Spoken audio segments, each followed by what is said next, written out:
I shouldn't be telling you this, but I'm going to anyway. এই line দিয়ে শুরু হয় চেলসি ডেভান্টেজের নির্ভীক স্মৃতিকথা। এক রোলার কোস্টারের মতো গল্প, যেখানে আছে কষ্ট, সত্য আর প্রচুর হাসি। সে আমাদের নিয়ে যায় তার শৈশবে, এক বিশৃঙ্খল দরিদ্র জীবনে, যেখানে ছিল গোপনের অনেক কিছু। সে ভাবত একজন মানুষ তার বাবা, কিন্তু পরে সে জানতে পারে সে ডোনার কনসিভড। তার জীবনটা তৈরি হয়েছিল এক গোপন সত্যের মাধ্যমে, যেটা কেউ বলতে চায়নি। কিন্তু চুপ থাকার বদলে সে বেছে নিয়েছে হাসিকে। ব্যথাকে সে পরিণত করেছিল পাঞ্চ লাইনে, আর কৌতুকের জগতে খুঁজে পেয়েছিল নিজের কণ্ঠস্বর। অবশেষে সে উঠে আসে হলিউডের বড় বড় শোয়ের লেখক হয়ে।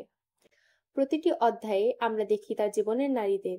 কেউ তাকে গড়ে তুলেছে, কেউ তাকে ভেঙে দিয়েছে, কিন্তু প্রত্যেকেই তাকে শিখিয়েছে বেঁচে থাকা এবং আরো স্ট্রং হয়ে ওঠা। এই বইটা শুধু ট্রমার গল্প নয়, এটি পরিবর্তনের গল্প, অন্ধকারের মাঝেও আলো খুঁজে পাওয়ার গল্প, আর সেই সাহসের গল্প যেখানে সত্য বলা হয়ে ওঠে বেঁচে থাকার সবচেয়ে বড় অস্ত্র। সোজা সাপটা, মজার আর নিঃসংকোচ, চেলসি ডেভান্টেজ প্রমাণ করেছেন সাহস সবসময় বীরত্বের মতো দেখায় না। কখনো কখনো সেটা শুধু সত্যটা বলার মধ্যেই লুকিয়ে থাকে।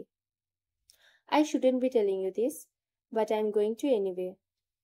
এমন এক স্মৃতিকথা যা তোমাকে হাসাবে, কাঁদাবে, আবার মনে করিয়ে দেবে তোমার নিজের গল্পের শক্তি।